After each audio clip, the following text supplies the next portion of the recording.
સ્થાનિક સ્વરાજની ચૂંટણીનો જંગ, જેમાં પરિણામો પર સતત TV9 ગુજરાતીની નજર. મોરબીથી મહત્વપૂર્ણ અપડેટ મળી રહ્યા છે. વાંકાનેર નગરપાલિકામાં ભાજપને બહુમતી. સૌરાષ્ટ્રમાં નગરપાલિકાઓનો જંગ રસાકસીનો રહ્યો છે. તેવામાં વાંકાનેરમાં 11 બેઠક પર ભાજપની બિનહરીફ જીત થઈ હતી. વોર્ડ નંબર 2ની 4 બેઠકો પર પણ ભાજપની જીત થઈ છે.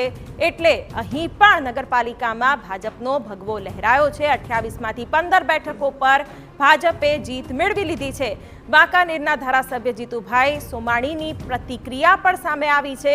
25 વર્ષથી ભાજપ છે, રૂપિયો મોકલે તો રૂપિયાનું કામ થાય છે, તેવી પ્રતિક્રિયા પણ આપી છે.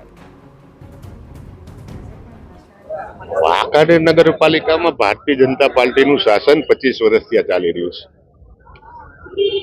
અને એ 25 વર્ષના શાસનમાં સીસી રોડ થયા હોય કે આરસીસી રોડ થયા હોય, આજની તારીખમાં કોઈ સીણો ને હથોડો લઈ અને 1 કલાકમાં જો 1 ઘન ફૂટ રોડ તોડી દે એને 5,51,000 રૂપિયા મારે ઇનામ આપવા છે.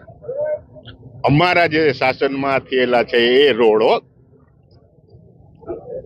એટલે જે વરદીમાં રોડ તૂટી જાય અને એની આયુષ્ય અમે જે કરેલા રોડની 15 વર્ષ 20 વર્ષ રહીએ, એ પ્રજા જોવે જ છે. પ્રજાને વિશ્વાસ છે કે અમારો 1 રૂપિયો વપરાશે તો 1 રૂપિયો ને 10 પૈસાનું કામ થશે. રાજીવ ગાંધી કહેતા ને કે હું 1 રૂપિયો મોકલું છું અને 85 પૈસા ખવાઈ જાય છે અને 15 પૈસા કામ થાય છે. એ પદ્ધતિ વાંકાનેર નગરપાલિકામાં નથી. વાંકાનેર નગરપાલિકામાં 100% નિષ્ઠાથી કામ કરવામાં આવે છે. લોકોને સાંભળવામાં આવે છે. લોકોના દુઃખ દર્દને સાંભળવામાં હરેક કાર્યકર્તાઓ ધ્યાનથી સાંભળે છે અને એનો નિકાલ કરે છે. તાલુકા પંચાયતની બેઠક છે, જે કોંગ્રેસનો